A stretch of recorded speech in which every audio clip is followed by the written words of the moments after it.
Hello everybody, welcome back to Packrat's Shack. This is Packy, and here I want to show you the chairs that belong with Wednesday's table release. Here are a few before pics and a quick after shot. I believe this is a transformation from a traditional boring to a vibrant modern. Stick around and see my full process. Hi, my name is Packy, creator of Packrat's Shack. I upcycle furniture, build out of pallet wood, finish interior spaces, and have a vendor booth for my creations. Welcome to my world. So I'm just thinking that maybe for long-term durability, best look scenario, it'd be better to keep the wood as hard as possible, which covering it with paint is not the best scenario most likely. So I'm thinking about sanding all of this back, trying to get to the raw wood, and then staining them black, and then scuff sanding all of the spindles and painting them red. So might not be everyone's cup of tea, but I just really loved the black table with the red chairs when I finally got it all done, and I miss it. And it's been just probably 6 months or so, enough to know that I would like to try to get that color scheme going again. So we're just gonna try to see how sanding this back will go.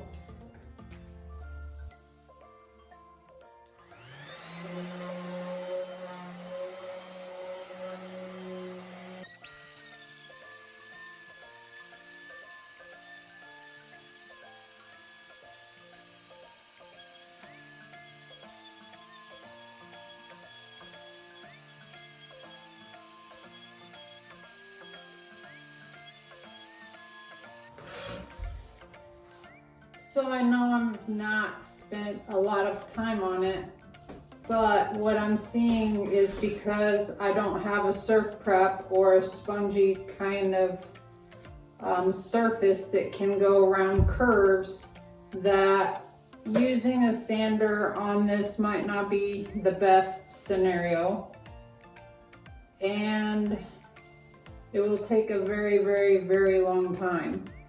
So I'm wondering about a stripper, because I've got to be able to get all the way around these spindles. I'm just pouring the stripper on and then brushing it out. I've watched different people on tutorials, and I know it goes on pretty thick. Maybe I'm not putting it on thick enough, but I don't want it like dripping over every which direction and getting all over the spindles. And I'm trying to get it down to the base of all of the spindles.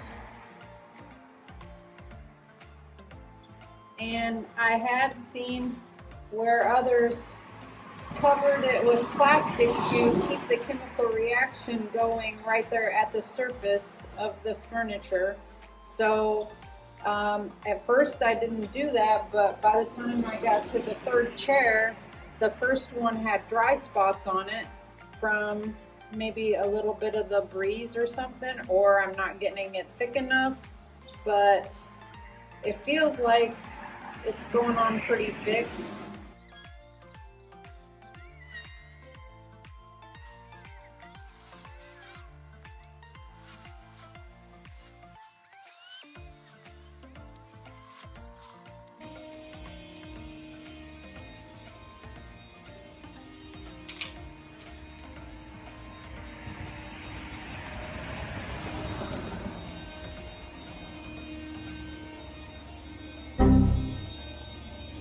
That means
Okay, so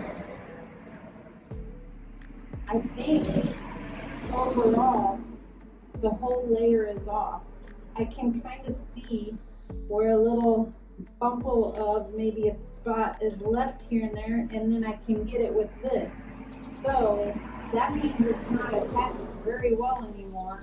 So even if I'm to maybe say miss a wee bit, at this point, since I've used the mineral spirits, what my understanding is that has deactivated the citrus stripper, and so then I can come back and give the whole piece, because I need to scuff sand all of this, and even though all of the varnish or polyurethane is off, it probably could use a wee bit of a little sanding when I do everything, and then that will get off any remainder like this.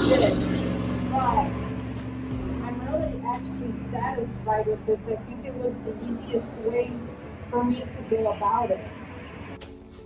I think I'm pleased as punch. Yay!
You're not going in the right direction.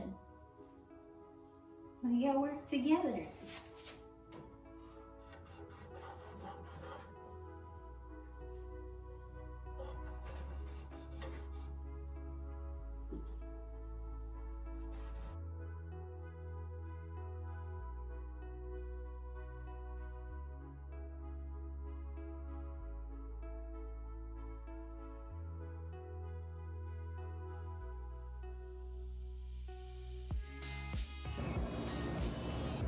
So basically, while I've been working on the layers of the tabletop,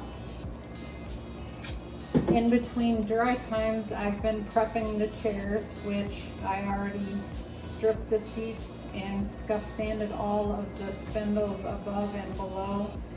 So these are all going to be painted. The seat's going to be stained to match the tabletop, and I've been debating. I know, go figure. Packy's been debating and can't make up her mind again. That's typical, yep, that's me. So I go back and forth and back and forth. How am I going to layer these on in a way where one finish doesn't ruin another?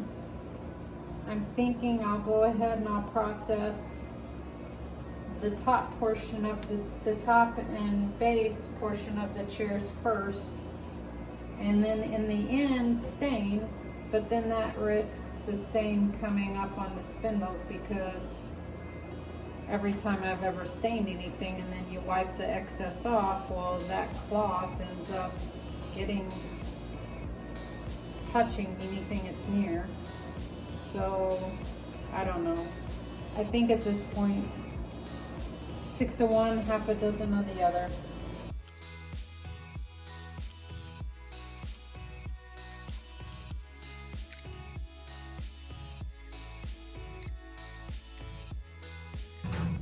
I'm going to be using the Zebra 2-inch angle brush because I feel like it'll help me get in everywhere I need to go.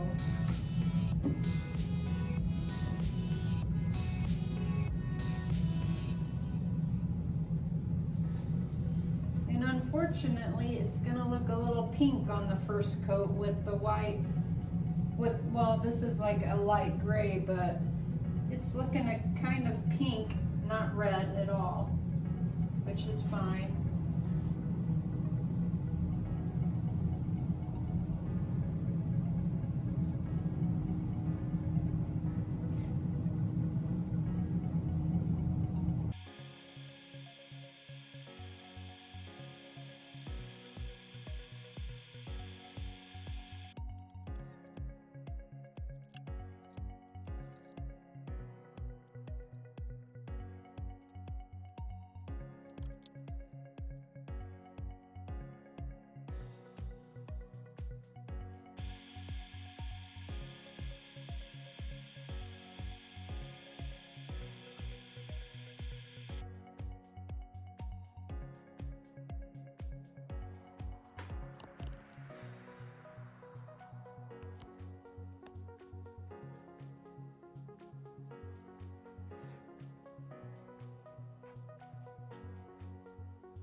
Okay, we're off to the third coat, and each coat I like to try to do the brush strokes different.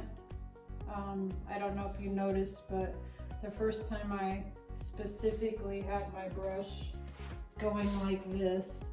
The second coat I got it in there like this, but then I also went back and I went in this direction to go with the grain, especially in the longer sections. This time and the reason I do that is because I'm trying to get rid of brush strokes and brush marks. I don't want that left behind. So if I go different each time, then it's less likely I'll be like right in the same track each time and leaving those brush marks. But this time, since this is the third coat, I went ahead and I did a light scuff sand with this scouring pad, which is for between layers of paint. There was a couple areas where maybe debris got in with the paint and there was a little bump, so I made sure I sliced those off to try to keep things consistent or smooth. I'm also trying to keep an eye out for drip marks, and that's why my coats are so thin, and after I go through an area I go back and I check to make sure there's no pooling, and I try to even it out right away. But obviously sometimes you miss it when you are looking at the same thing for hours, because each time I do a layer to these chairs, it's a good 3 to 4 hours for the project. So, you know, I try to catch drip marks and get them before they dry, but this time being the third coat, I'm going to make sure I do a good scuff sanding and try to check anything and slice anything off that is sticking out. So back to this. Since this is the third coat and I want it to take differently, and obviously I won't be able to use a roller with all of this detail work with the spindles, but the roller will help get it on, and it might help get more solid coverage in certain areas that it's harder to get the brush to, like along these sides, all the way around the spindles, and then I'll layer it out with the with a brush when I'm done. And I'm thinking I want to switch brushes. I might just use a chip brush this time. I want to kind of try to get the paint on fast. This roller will help get the paint on fast, and then using a different brush than what I've been using will help make sure that brush marks aren't continually going down the same grooves.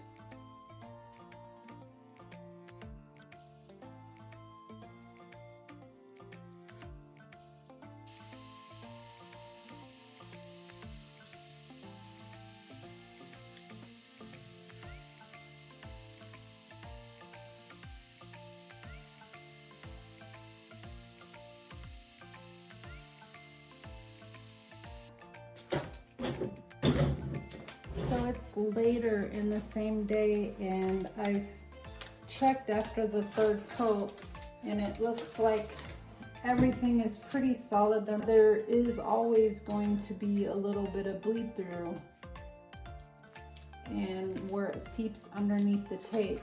At least it seems like always, in my experience, it always does that. So I wanted to just take a minute to show you what I'm doing to rectify that issue. From here you can't see that there's really any paint that's out of place, but there is a wee bit of bleed through and I don't like that. It's not a perfect circle around the bottom. There's like, you can see where the corner, like how the tape was edged into it.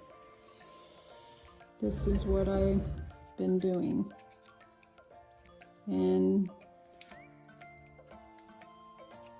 trying to just be as gentle as possible, but get that all the way back to the round spindle.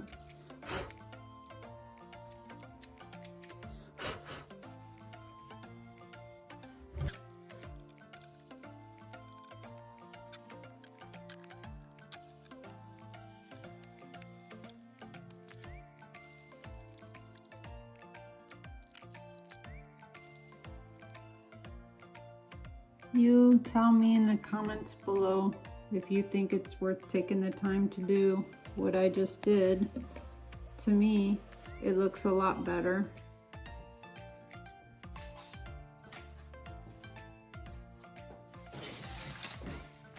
So we have full coverage on the spindles. I want to get going on staining the seats. But you know how stain is, you put it down and you wipe it off. So I'm sure the stain cloth is gonna get full of stain and flop up and hit spindles and stuff. So I'm going to try to take spindles off in a way where I won't get paint all over them.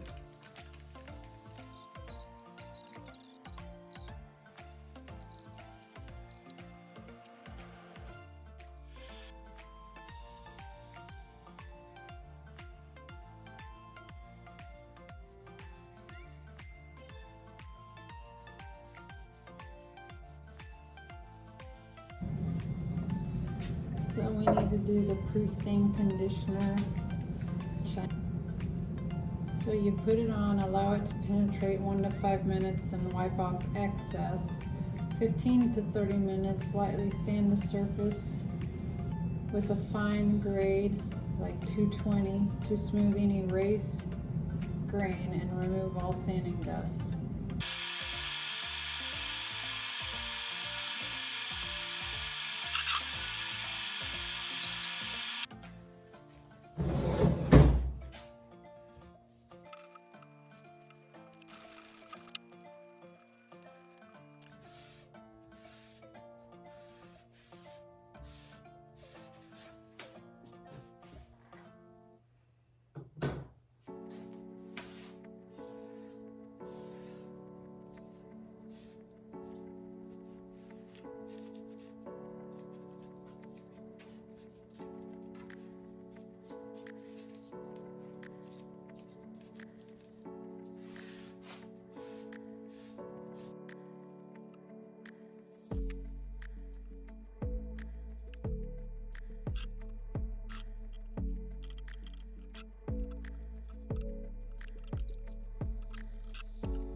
Okay, so here are the 4 kitchen chairs.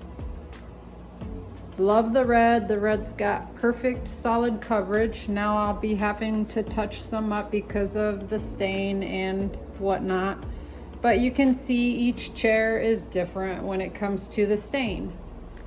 So I do know my technique was different each time as I was trying to learn how to work with the product or get the product to do something that would be appealing to me by the end. So this is where the chairs are right now. After the first coat of stain dried for a couple hours, I returned to put another light coat on the chairs that needed to be darkened up a little bit so they're all more consistent in color. And then I started also sanding kind of on them to distress back to reduce some of the darkness in some areas. And I started to like what I was seeing with the distressing back. But I like how this turned out for this distressing.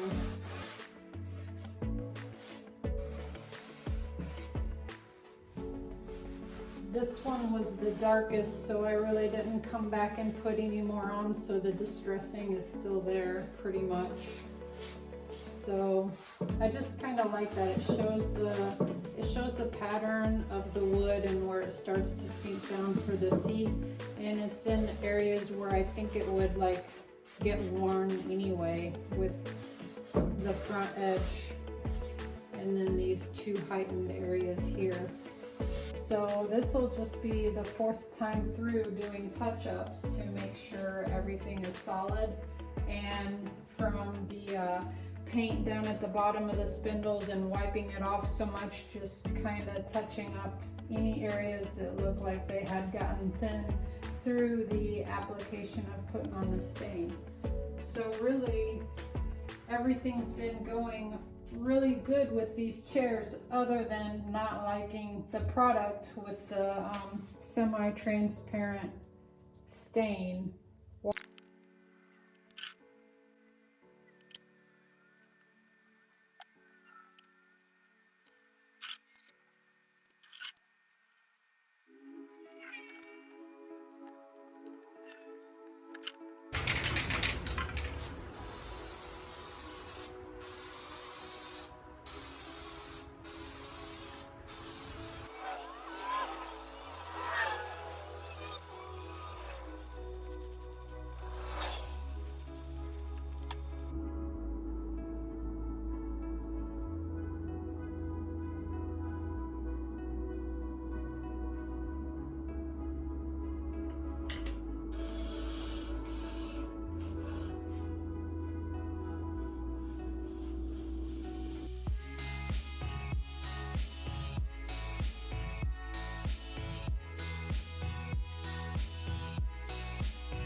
Thank you for watching the video. We really hope that you enjoyed it.